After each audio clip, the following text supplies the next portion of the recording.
दृष्टिकोन हाच आहे की जनतेने शेवटी आम्ही जे स्वप्न घेऊन ह्या दापोली मतदारसंघामध्ये उतरलेलो आहोत ते स्वप्न पूर्ण करण्यासाठी जनतेने आम्हाला कौल दिलेलं असं मी मानतो. शेवटी फक्त गावामध्ये हे तयार करून कुटुंबामध्ये भांडणं लावून भावाभावामध्ये भांडणं लावून राजकारण करण्याची नीती आमची नाही. आम्ही गावागावामध्ये विकास कामं करतोय आणि जे मी पुढच्या 5 वर्षाचं जे विजन मी समोर ठेवलंय की माझ्या मतदारसंघामध्ये जास्तीत जास्त उद्योग आले पाहिजेत. मंडणगडची जी मेजर MIDC आता आपण करतोय त्याच्यावर तुम्ही जास्त भर दिला. कोको कोला कंपनी आम्ही आणली, तिथे आम्ही त्या माध्यमातून आम्ही रोजगाराची निर्मिती करतोय.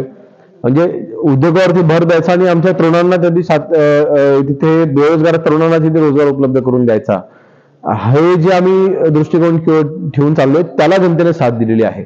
आणि म्हणून मला वाटतं मी त्याच वेळेला म्हटलं होतं की कितीही विरोधकांमधल्या किती मोठ्या नेत्यांनी सभा घेतली तर सुद्धा जनतेला नेत्यांमध्ये आता महाराष्ट्र स्तरावरच्या विरोधी नेत्यांमध्ये आता रस राहिलेला नाही.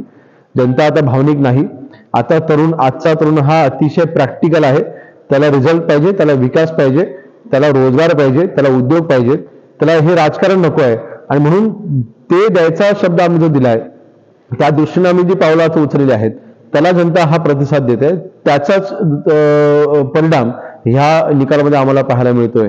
आणि भविष्यात देखील नक्कीच आम्ही जो शब्द दिला तो पूर्ण करायचे आमचे प्रामाणिकपणे प्रयत्न असतील ना. म्हणजे आज महाराष्ट्रामध्ये अनेक वर्षांच्या नंतर इतकं मोठं मताधिक्य एका गठबंधनला मिळालेलं आहे. आणि ह्याला कारणीभूत आहे मागच्या 2.5 वर्षामध्ये 5 वर्ष देखील महायुतीला मिळाले नाहीत. फक्त 2.5 वर्षामध्ये महाराष्ट्रामध्ये केलेली कामं, महाराष्ट्रामध्ये जनहितासाठी आणलेल्या योजना, त्या योजना जनतेपर्यंत पोहोचवण्यामध्ये लोकप्रतिनिधी देखील आणि कार्यकर्ते देखील यशस्वी झाला. आणि म्हणूनच हे इतकं मोठं यश आम्हाला पाहायला मिळतंय. आज नक्कीच महायुतीचे मुख्यमंत्री बसणार म्हटल्यानंतर महायुतीच्या सगळ्या कार्यकर्त्यांमध्ये हे आनंदाचं वातावरण आहे. आणि अशाच पद्धतीने महायुती मजबूतीने पुढे जात राहील.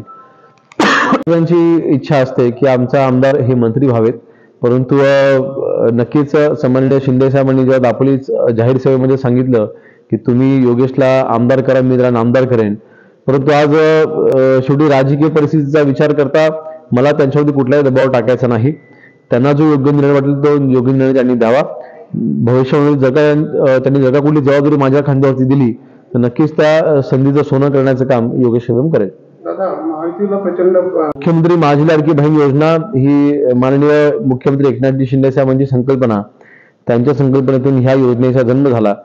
आणि महाराष्ट्रामधील प्रत्येक महिलेला अभिमान वाटेल अशा पद्धतीचं ही योजना ही सरकारच्या तर्फे ही राबवली गेली. आणि आम्ही जेव्हा प्रचार करत होतो त्याच वेळेला आम्हाला जाणवत होतं विरोधकांच्या घरामधल्या महिलांनी देखील तिथे आम्हाला शब्द दिला की आमची पुरुष मंडळी काय करतील हा त्यांचा निर्णय आहे, परंतु ज्या व्यक्तीने, ज्या आमच्या लाडक्या भावाने आम्हाला प्रत्येक महिन्याला 1,500 रुपयाचं आम्हाला आर्थिक बळ दिलेलं आहे, आम्ही त्यांनाच मतदान करणार हे विरोधकांच्या घरामध्ये देखील आम्हाला महिला सांगत होत्या.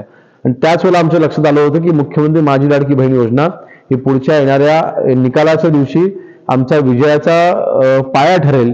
आणि तेच खरं झालं. सगळ्या लाडक्या बहिणींनी मुख्यमंत्री साहेबांना, शिंदे साहेबांना, लाडक्या भावाला भरभरून आशीर्वाद दिलेले आहेत. आणि म्हणून ह्या विजयामध्ये त्यांचा देखील सिंहाचा वाटा आहे. काही वाटाघाटी किंवा PM साहेबांच्या शपथविधी याविषयी काय तारखा? मला वाटतं आज रात्री किंवा उद्यापर्यंत निर्णय अंतिम होईल. महाराष्ट्राचे मुख्यमंत्री नक्की कोण असेल त्याच्यावरती शिक्कामोर्तब होईल. आज दिल्लीला बैठक आहे, त्या बैठकीनंतर तो अंतिम निर्णय होईल.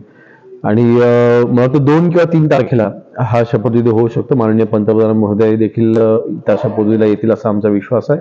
आणि त्यांची तारीख मिळाल्यानंतर लगेच हा शपथविधी सोहळा पार पडेल. आणि 2 ते 5 तारखेच्या आतमध्ये महाराष्ट्राला पुन्हा एकदा महायुतीचं सरकार मिळेल.